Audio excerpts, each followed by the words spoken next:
ঈসা রুহুল্লাহকে যখন আল্লাহ মায়ের গর্ভে দিলেন, আস্তে আস্তে বড় হইয়া কিছুদিন পর একদিন মাকে ডাক দিয়ে, আম্মা, আম্মা গো, বাইতুল মুকাদ্দাস আল্লাহ পাকের ঘর, এখানে লাখো লাখো মানুষের সমাগম, আম্মা চলেন চলেন আমরা নিরিবিলি জায়গায় চলে যাই।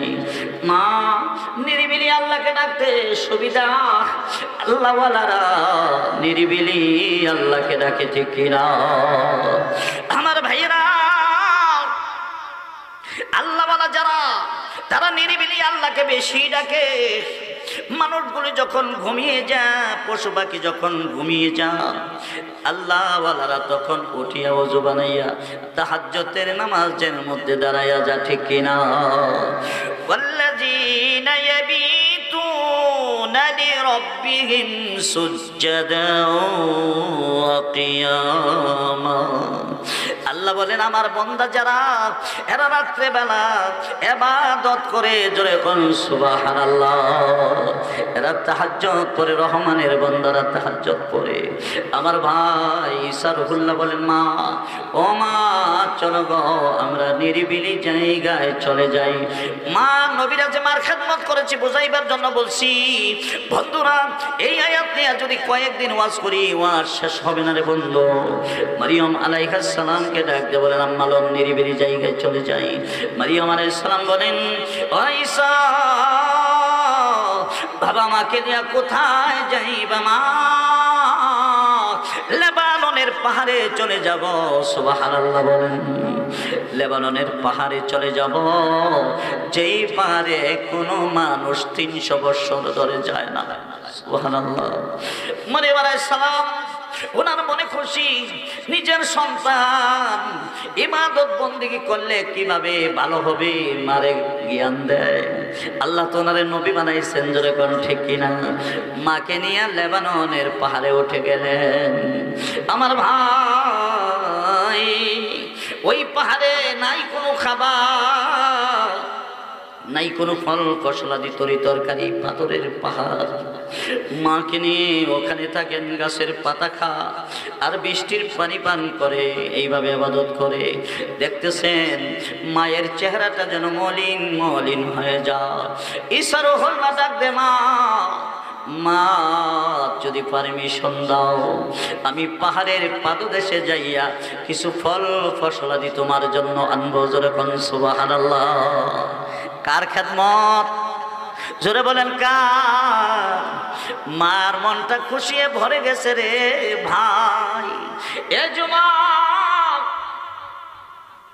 এখান থেকে শিখো, তুমি যদি ঘর থেকে বাহিরে যাও, মা বাপ দুজনকে বলিয়া যাইবা, মা আব্বা দোয়া করেন, আমি ব্রাহ্মণবাড়িয়া যাব বা সিলেট যাব, অমুক জায়গায় যাইব, আমার জন্য চিন্তা করেন না, দোয়া করেন। মার দোয়া নিয়ে যায়, যেমন শরীরুল কদর পয়গম্বর ঈসা রুহুল্লাহ হইয়া মার পারমিশন নিয়ে পাহাড়ের নিচে যায়। যখন ঠিক কিনা? যুবক রে, মা বাবার কাছে দোয়া না নিয়া যায় না রে যুবক। জানো না রে, তুমি ঘর থেকে বের হলে ঘরে আর ফিরে আসতে পারবা কিনা? কত যুবক ঘর থেকে বের হয়, ঘরে আর ফেরত আসে না, ঠিক কিনা? কত যুবক যায় রে, মাকে আসি আর জিন্দা পায় না, বাবারও জিন্দা পায় না। যুবক দোয়া নিয়ে যায়, মার সাথে শেষ দেখাটা করে যায়, ওই দেখাটা শেষ দেখা হতে পারে, এই দোয়াটা শেষ দোয়া হতে পারে। যখন ঠিক কিনা? ঈসা রুহুল্লাহ বলে, মা, হে মা, যদি পারমিশন দাও, আমি পাহাড়ের পাদদেশে যাইয়া তোমার জন্য কিছু ফল ফসলাদি আনবো। সুবহানাল্লাহ বলেন। যুবক রে, নবী হইয়াও মার খেদমত করা লাগছে, ঠিক কিনা? মা ডাক দে, ঈসা, ইফতারির বেশি সময় বাকি নাই, যাইবা যে জলদি জলদি চলে আসবা, ইফতারির বেশি সময় বাকি নাই। ঈসা রুহুল্লাহ আলাইহিস সালাম পাহাড়ের পাদদেশে গেলেন। তরি তরকারি মিলাতে পারে না, ফল ফসলাদি মিলাতে পারে না, আসতেও পারে না। আল্লাহ পাকের কুদরত লেগে গেছে। সুবহানাল্লাহ। বন্ধুগণ, কোন নবীর সামনে কোন নবীর সামনে নবীদের মা বাবার ইন্তেকাল আল্লাহ দেয় না। সুবহানাল্লাহ। নবীদের সামনে নবীদের মা বাপকে আল্লাহ নিয়ে যায় না। নবীর মনে কষ্ট হবে, নবী কাঁদবে, সইতে পারবে না। আল্লাহ ডাকে আজরাইল, ঈসা রুহুল্লাহ তো পাহাড়ের পাদদেশে গেছে, আমি আল্লাহ তারে ওখানে আটকায়া রাখছি। যাও রে আজরাইল যাও, ঈসা রুহুল্লাহর মায়ের হায়াত শেষ। সুবহানাল্লাহ। এ আজরাইল, জান্নাতি যুবকের সরব ধরে যাও, আমার মরিয়ম আলাইহিস সালাম তো জান্নাতি, সাবধান বেয়াদবি যেন না হয়। আয়েশা সালাম দিলেন, আসসালামু আলাইকা ইয়া ওয়ালি আল্লাহ, সালাম দিলেন জান্নাতি যুবকের বেশে। মা মরিয়ম একা রাত্রিবেলা একজন যুবক আসলেন, পূর্ণিমার চাঁদের মতো, যার চেহারা, জোরে সোরে বলেন সুবহানাল্লাহ। মরিয়ম আলাইহিস সালাম বলেন, যুবক তুমি কে? কে রে যুবক, তুমি সালাম দিচ্ছ?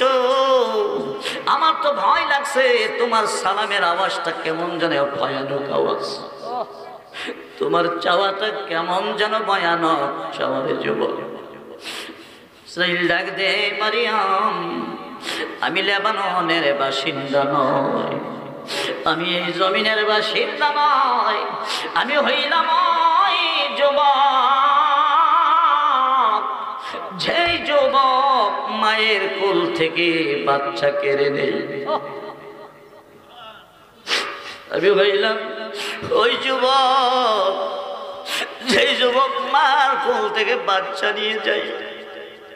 আমি হইলাম ওই যুবক, সাগরের মাঝখানে, অখুন সাগরের মাঝখানে স্টিমার ডুবে গেছে, সমস্ত মানুষ মারা গেছে, স্টিমারের তক্তার উপর মা সন্তান প্রসব করছে। আল্লাহর হুকুম হয়েছে মার জান কবজ করতে। আমি ওখানে যাইয়া সন্তান রেখে মার জান কবজ করে নিয়ে যাই। আমার মায়া লাগে না? মরিয়ম আলাইহিস সালামের আর বোঝার বাকি নাই। ডাক দিলেন, তুমি কে? পরিচয় দাও। দেখে বলে, আনা মালাকুল মউত আজরাইল আলাইহিস সালাম। কেন আইছেন? দেখতে আসছেন না নিতে আইছেন? হযরত আজরাইল আলাইহিস সালাম বলেন, আমি আপনাকে নেওয়ার জন্য আসছি। সুবহানাল্লাহ। মরিয়ম আলাইহিস সালাম চিৎকার মেরে ডেকে বলে, আজরাইল, আমার একটা মাত্র ছেলে, যার নাম ঈসা রুহুল্লাহ, আল্লাহ পাকের পয়গম্বর, আমার ছেলেটা ইফতারির জন্য গেছে। আজরাইল ইফতারি নিয়ে এসে যদি দেখে মা নাই, আমার ছেলেটা তো সহ্য করতে পারবে না। মাকে ইফতারি না করাইতে পারলে কেমনে মনে বোঝাবে? আজরাইল আমার ঈসা রুহুল্লাহকে আসার সুযোগ দিবানি না গো না, এই সুযোগ নাই। আমার আল্লাহ কালামে পাকে বলেন, ইজা জাআ আজালুহুম লা ইস্তাখিরুনা সাআতাও ওয়া লা ইস্তাকদিমুন। না, এক মিনিট দেরি করা যাবে না, এক মিনিট আগেও নেওয়া যাবে না, এই মুহূর্তে নিতে হবে। ঠিক আছে, আমি তৈয়ার। সুবহানাল্লাহ। আল মাউতু তুহফাতুল মুমিন, মরণ হইল মুমিনের জন্য হাদিয়া। ভাই, একটা ছেলে 10 বছর সফল বিদেশ করে, সফলতার সাথে বিদেশ করে কোটি কোটি টাকা স্বদেশে পাঠাইয়া সেদিন দেশে ফেরত আসবে মা বাবার কাছে, আত্মীয় স্বজনের কাছে। এই ছেলেটা যেমনি ভাবে খুশি হয়, আজকে আমি বাড়িতে যাব, কোটি কোটি টাকা স্বদেশে পাঠাইলাম, আজকে বাড়িতে যাইয়া আমি আনন্দের সাথে ভোগ বিলাস করব। ওই সকল বিদেশি ভিসার মেয়াদ শেষ হইলে যেমনি স্বদেশে আসার জন্য প্রস্তুত হইয়া খুশি হয়, ঠিক তেমনি ভাবে আল্লাহ ওয়ালারাও এন্তেকালের সময় খুশি হয়। সুবহানাল্লাহ জোরে বলেন। সাথে সাথে আমার আল্লাহ ঘোষণা দেয়, আলা ইন্না আউলিয়া আল্লাহ লা খাউফুন আলাইহিম ওয়া লা হুম ইয়াহজানুন। আল্লাহ বলে সাবধান, আমার ওলি যারা, তাদের কোনো ভয় নাই, তাদের কোনো চিন্তা নাই, খাউফ নাই, হুজনও নাই। উলামায়ে কেরাম আছেন, খাউফ কাকে বলে? খাউফ বলা হয় সামনের দিকের ভয়কে, সামনের দিকের আতঙ্ককে খাউফ বলে। হুজন বলা হয় পেছনের দিকের ভয়কে। সুবহানাল্লাহ। আল্লাহ বলেন, ওলি চিন্তা করো না, তুমি যে 60-70 বছর দুনিয়াতে থাকছ, তাইকা ইচ্ছায় অনিচ্ছায় কিছু গুনাহ হইয়া গেছে, এইগুলো আল্লাহ মাফ করে দিয়েছে, চিন্তা করো না, পিছনের ব্যাপারে চিন্তা করো না। ওয়ালা খাউফুন, আল্লাহর ওলি গো, কবরের প্রশ্নের ভয় নাই, কবরের আযাবের ভয় নাই, হাসরের ময়দানের ভয় নাই, মিজান ফুলসনাতের কোনো ভয় নাই। জোরে জোরে বলেন সুবহানাল্লাহ। আল্লাহু আকবার। ওজন বুঝছেন নি? দুনিয়াতে থাইকা যে কিছু গুনাহ তোমার দ্বারা হইছে, এটা আল্লাহ মাফ করে দিছে। ওয়ালা তাহজান, কোনো হুজন করো না, চিন্তা করো না। ওয়ালা খাউফুন, মানে মরণের কোনো কষ্ট পাইতা না, কবর ও আযাব পাইতা না। হাসরের দিন আল্লাহ মাথার অর্ধ হাত উপরে সূর্য আসবে, কোনো তাপ পাইতা না, প্যান্ডেলের নিচে জায়গা পাইবা, ডান হাতে আমলনামা পাইবা, ফুলচরাতের ফুল বিজলির মতো পার হইবা। জোরে জোরে বলেন সুবহানাল্লাহ। এটাকে বলা হয় খাউফ। অর্থাৎ সামনের দিকে যত বিপদ আছে, বিপদ নাই, হুজন নাই। অর্থাৎ দুনিয়ায় থাকতে যা কিছু গুনাহ করেছো, এইগুলোরও কোনো চিন্তা নাই, মাফ মাফ। সুরে সুরে বলেন সুবহানাল্লাহ। বাইরা গো, আপনাদের এই মাদ্রাসাতে ওলি পয়দা হয়, যেরকম ঠিক কিনা? ওলি পয়দা হবে, এইটা ওলি পয়দা হওয়ার ফ্যাক্টরি। আমার ভাইরা আসেন, এই কথাটা বলি আমি সামনের দিকে যাচ্ছি। কষ্ট হইতেছে আপনারা? কষ্ট হইতেছে আমার ভাইরা? এবার হযরতে মারিয়াম আলাইহিস সালাম বলেন, আমি তৈয়ার হয়ে গেছি, ইন্তেকাল দাও। মরণ দিলেন, সুবহানাল্লাহ জোরে বলেন। মরণ দিলেন। ঈসা রূহুল্লাহ আলাইহিস সালাম ইফতারি নিয়ে আইলেন। আয়া দেখে মা ঘুমাইছে। ও যুবকেরা, দেখো নবী হইয়া দাঁড়িয়ে আছে, না আমি ডাক দেব না। মা মজার ঘুমাইছে, আমি ডাক দিব না, আমার ঘুম নিজে নিজে ভাঙবে, তখন আমি মাকে ইফতারি করাবো। না রে না, রাতের অর্ধেক চলে গেল, মার ঘুম ভাঙবে না। ঈশার হল্লা ভাবলেন, আরেক ঘন্টা পরে হয় ঘুম ভাঙবে, আরেক ঘন্টা চলে গেলেন, না রে না, আমার ঘুম ভাঙবে না। এইভাবে পূর্ব আকাশ ফর্সা হয়ে যায়, সন্ধে ভিতরে চলে আইলো। মাদি সেহরিও খাইলেন না, নামাজও পড়লেন না। মার নাকের কাছে নাক নিলেন, দেখি রে মায়ের শ্বাস আসেনি। নাকের কাছে নাক দিয়া দেখে, না মা নাই নাই। এমনি চিৎকার মারছে, পাহাড়ের উপর কান্দে, আল্লাহ ও আমার আল্লাহ, আমারে তুমি এতিম বানাইয়া দিলা, মাকে নিয়ে গেলা, আমি মায়ের ইন্তেকালও দেখতে পারলাম না, মাকে ইফতারিও করাইতে পারলাম না। কান্নাকাটি করলেন। পূর্ব আকাশে সূর্য উদয় হয়, পাহাড়ের পাদদেশে যায়। মা তো গোসল করাইতে হবে, কাফন দাফন করতে হবে। পাহাড়ের পাদদেশে যাইয়া বনি ইসরাঈলদেরকে ডাকালেন, আসো না গো, আমার মা ওখানে পাহাড়ের ওপর ইন্তেকাল করেছেন। ওই লোকেরা ডাক দিলেন, ওখানে আমরা যাই না, 300 বছর যাবৎ যাই না, বাঘ ভাল্লুক থাকে, ওখানে হিংস্র প্রাণী থাকে, আমরা 300 বছর ধরে পাহাড়ে যাই না, আমাদের দ্বারা সম্ভব হবে না। হযরত ঈসা আলাইহিস সালামের ডাকে কেউ আসলো না। উনি আবার পা পা করে পাহাড়ের ওপর উঠলেন। উঠিয়া দেখে 2 জন যুবক মায়ের লাশের কাছে দাঁড়ানো। সুবহানাল্লাহ জোরে বলেন, জোরে বলেন আল্লাহু আকবার। আওয়াজ করে বলেন আল্লাহু আকবার। আমার বন্ধুরা, হযরত ঈসা আলাইহিস সালাম যায় বললেন, আপনারা কারা গো এখানে দাঁড়িয়ে আছেন আমার মায়ের লাশের কাছে? কে আপনাদেরকে সংবাদ দিল? কোথায় খবর পাইলেন গো? আপনারা কারা গো? ডাক দিলেন, ঈসা রূহুল্লাহ আলাইহিস সালাম, আমরা দুনিয়ার লেবাননের কোন মানুষ না, আমি হইলাম জিবরাইল আমিন, তিনি হলেন হযরতে মিকাইল আলাইহিস সালাম। আল্লাহু আকবার। ঈসা রূহুল্লাহ, তোমার মায়ের ব্যাপারে চিন্তা করো না, তোমার মায়ের কাফনের কাপড় আর জান্নাতি আতর গোলাপ দিয়া আমার আল্লাহ আমাদেরকে পাঠাইয়া দিছেন। সুবহানাল্লাহ। জোরে বলেন, জোরে বলেন আল্লাহু আকবার। আমার বন্ধুরা, হযরত ঈসা রূহুল্লাহ বলেন, কাফনের কাপড় আর জান্নাতি আতর গোলাপ নিয়ে আইছেন, আমার মায়ের গোসলকে দেওয়াবে। ঈসা রূহুল্লাহ, তোমার মায়ের গোসলের জন্য আল্লাহ তাআলা জান্নাত থেকে হুর গিলমান পাঠাইয়া দিছে। জোরে বলেন আল্লাহু আকবার। আমার বন্ধুরা, হযরত জিবরাইল আলাইহিস সালাম আর মিকাইল আলাইহিস সালাম, ওরা দুজন লক্ষ লক্ষ ফেরেশতা নিয়ে ঈসা আলাইহিস সালামের মা মারিয়াম আলাইহিস সালামের জানাজা দিয়া জিবরাইল এবং মিকাইল আলাইহিস সালাম নিজে কবর খনন করে লেবাননের পাহাড়ের উপর মরিয়ম আলাইহা। বন্ধুরা, ইতিহাস বলা আমার উদ্দেশ্য না, নবী হয়েও আমার খেদমত করা লাগছে কিনা।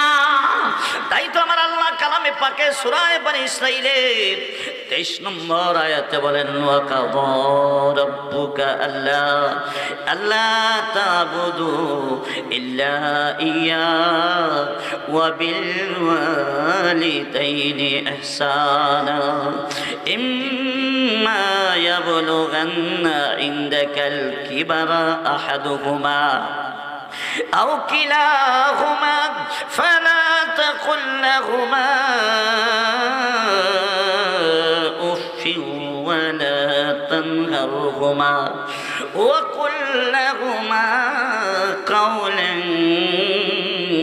كريما واخفض لهما جناح الذل من الرحمة وقل رب ارحمهما كما ربياني صغيرا। الله أكبر। এখানে আল্লাহ বলেন, ও রাসূল জানায়া দেন, আপনার প্রভুর সিদ্ধান্তর কথা, ইবাদত হবে একমাত্র কার? সরে বলেন কার? ইবাদত হবে একমাত্র আল্লাহর। মাজার বাজার গায়রুল্লাহ, লা ইলাহা ইল্লাল্লাহ, লা ইলাহা ইল্লাল্লাহ, লা ইলাহা ইল্লাল্লাহ মুহাম্মাদুর রাসূলুল্লাহ সাল্লাল্লাহু আলাইহি ওয়াসাল্লাম। ইবাদত হবে আল্লাহ, তারপরে ইহসান হবে। ইহসান মানে সুন্দর আচরণ। যত রকমের সুন্দর আচরণ আছে হবে কার? মা বাবার। আমার বন্ধুরা, আল্লাহ পাকের ইবাদতের পর আল্লাহ কোরআনুল কারীমের প্রায় জায়গায় মা বাবার কথা বলেছেন। আনিশকুরলি ওয়ালি ওয়ালিদাইক, আল্লাহ বলে বাংলা সূরা লোকমান আছে, আনিশকুরলি ওয়ালি ওয়ালিদাইক, আমার শুকরিয়া আদায় করো। তারপরে বলেন মা বাবার শুকরিয়া আদায় করো। আল্লাহ কোরআনুল কারীমের আরেক জায়গায় বলেন, ওয়াবুদুল্লাহ ওয়ালা তুশরিকু বিহি শাইআ ওয়া বিল ওয়ালিদাইনি ইহসানা। আমার বন্ধুরা, এইভাবে কোরআনুল কারীমের বহু জায়গায় আমার আল্লাহ তাআলার ইবাদতের পরে মা বাবার কথা বললেন। বানাইছেন আল্লাহ, মাধ্যম হলো মা বাপ। জোরে কোন ঠিক কিনা? আমার বন্ধুরা, বহু হাদিস মা বাপ সম্পর্কে আছে রে ভাই, সবগুলো বলা সম্ভব না। আমার বন্ধুরা, আমার রাসূল বলেছেন, কোন সন্তান যদি মাকে বাবাকে দেখার জন্য বাড়ি থেকে রওনা করে, মা বাপ দূরে থাকে, মা বাপকে দেখার জন্য রওনা করছে, নবী বলেন, উম্মত রে, প্রত্যেকটা কদমে কদমে 3টা পুরস্কার পাইবি। সুবহানাল্লাহ। মারে দেখার জন্য একটা কদম দিলি, একটা কদমের বিনিময়ে 3টা পুরস্কার পাইবি। 1 নাম্বার 100 গুনাহ মাফ করে দিব আবার আল্লাহ। সুবহানাল্লাহ। গুনাহ আসেনি আমরা সেরকম। 1 নাম্বার পুরস্কার একটা কদমের বিনিময়ে 100 গুনাহ মাফ। 2 নাম্বার 100 নেকি। 3 নাম্বার 100 পদ মর্যাদা আল্লাহ বাড়াবেন যেরকম। সুবহানাল্লাহ। এইভাবে হাজার হাজার কদম দিয়া মাকে দেখতে যাও। বাবাকে দেখতে যাইয়া মা বাবার দরজায় দাঁড়াইয়া তুমি সালাম দিয়া মায়ের চেহারার দিকে চাইলা, সাথে সাথে 100 কবুল হজের সওয়াব পাইলা। আরো জোরে, আরো জোরে। আমার ভাই, আমার বাবা নাই, আমার মা আছেন, বাবা নাই। মাঝে মধ্যে মা চেহারার দিকে চাই, আবার চেহারা ঘোরাই আবার চাই, চেহারা ঘোরাই আবার চাই। আমার মা মূর্খ মানুষ। মা কফুর তুমি এমন করে কেন? মা চড়াইয়া ধরে কান্দে, তুমি ওয়াজে যাইবা। মা তো তোর জন্য দোয়া করি, বারবার তাকাস কেন? তুই কি মরে যাবি নাকি? আমি বললাম মা বলা তো যায় না, রাসূল তো বলছেন একবার চাইলে একটা কবুল হজের সওয়াব পাওয়া যায়। মা তোমার দিকে বারবার তাকাই, এই দেখা তো আমার জীবনের শেষ দেখাও হতে পারে। যুবক ভাইরা, নবী বলে একবার যাইবা, একটা কবুল হজের সওয়াব পাইবা। মার সাথে কথা বইলা চলে আসছো। রাসূল বলেন এমন ভাবে আল্লাহ তোরে মাফ করছে কাওয়ালাদাতহু উম্মু। সুবহানাল্লাহ। আরে মার ঘর থেকে ভূমিষ্ঠ হলে যেমন সন্তানের গুনাহ থাকে না, মা বাবার সাথে দেখা করে চলে যাচ্ছ, দাঁড়াইলি সাথে সাথে তোর জীবনের সমস্ত সগীরা গুনাহ আল্লাহ মাফ করে তোরে মাসুম বানাইয়া ফিরাইয়া দিবে। এরে সন্তান, এই নামত ছাড়া হলে আর পাবি না, আর পাবি না। যুবকেরা রে, অনেকে প্রশ্ন করতে পারে হুজুর আমার মা নাই, বাপ নাই, আমি কেমনে আমি দোয়া নিব? এই প্রশ্নটা আমার উস্তাদ জি আল্লামা আজিজুল হক সাহেব মাদ্রাসাহুল আলী আছেন। আপনাদের কৃতি সন্তান, যে হুজুরের বেতের বাড়ি খায়া মানুষ হয়েছি, মসজিদ সুরজের শিক্ষকতা করতেন। আমার উস্তাদ জি বসে আছেন, অনেক বড় আলেম। আমার ভাইরা অনেক বড় আলেম, হাজার হাজার আলেমের উস্তাদ, ছোটবেলার উস্তাদ। আমারে কত আদর করছে, কত মায়া করছে। আমি আমার ক্লাসে 1 নাম্বার ছাত্র ছিলাম, এই জন্য আমার বেশি আদর করছেন। যে ছেলেটা পড়াশোনা ভালো, ওই ছেলেটারে আদর করে।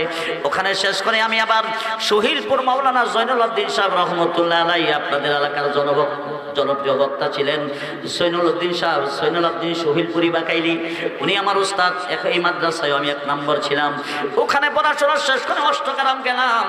ওই পশ্চিমে অষ্টগ্রাম কারি বুরহানুদ্দিন সাহেব আমার উস্তাদ, বারাকাল্লাহু ফি হায়াতি। ওখানে আমি 1 নাম্বার ছাত্র ছিলাম। ওখান থেকে আমি আমার বন্ধুরা জামিয়া নিয়ে গেলাম। ওখানে গিয়েও আমি সিরিয়ালের ছাত্র। একমাত্র উস্তাদের মেহনতের বিনিময় আল্লাহ আমার উস্তাদজিকে হায়াতে তৈয়বা দান করুন। সবাই বলুন আমিন। আমার বন্ধুরা, আমি বলতেছিলাম কোন কথাটা না বলতেছিলাম, আমার ভাইরা, মা বাবার খেদমত নিবা, মা বাবার খেদমত করবা। এতে পরে ভাই রাসূল বলেছেন তুমি যদি 2টা কাজ করো, আল্লাহ তোমার হায়াতে বরকত দিবে এবং আল্লাহ তোমারে ধনী বানায়া দিবে। যখন সুবহানাল্লাহ। 1 নাম্বার মা বাবার খেদমত, 2 নাম্বার ওয়ালিয়াসিল রাহিমা, রক্তের মানুষের সাথে সম্পর্ক রাখবা, মা বাবার খেদমত করবা। আল্লাহর কসম করে বলি, আল্লাহ তোমারে হায়াত বরকত দিবে, ধনের দ্বারা ধনী বানায়া দিবে। আল্লাহু আকবার। আমার বন্ধুরা, সাহাবায়ে কেরাম প্রশ্ন করলেন, ইয়া রাসূলুল্লাহ, ইয়া হাবিব আল্লাহ, আমরা যে মা বাপ নাই। রাসূল বলেন মা বাপ নাই তো 3টা কাজ করবা। মা বাপ কবর থেকে তোমাদের জন্য দোয়া দিবে।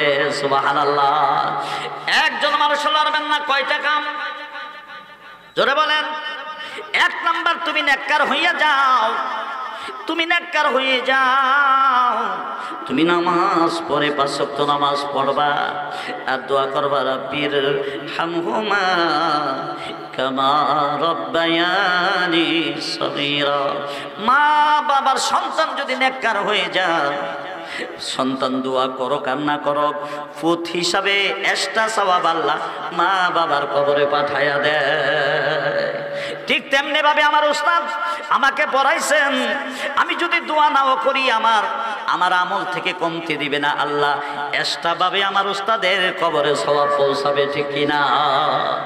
আমার বন্ধুরা 2 নাম্বার রাসূল বলেন, তুমি যদি তোমার মা বাবার নামে সদকা করো, সদকা ইসালে সওয়াবের নিয়তে সদকা করো, কোরআন খতম করো, সদকা করো, তোমার মা বাবার কবরে বিশাল বড় একটা নূরের লাইট হইয়া যখন নেক আমল যাবে, মা বাপ বলবে এই নেক আমল কোথায় থেকে আসলো? বলে তোমার ছেলে ওই বেজোরা হাফিজিয়া মাদ্রাসায় 5,000 টাকা দিছে, তোমার নামে সওয়াব আল্লাহ হাদিয়া বানায় পাঠায় দিছে। ভাইরা, মা বাপ তখন কবর থেকে প্রাণ খুলে সন্তানের জন্য দোয়া দিব। কি দোয়া দিব?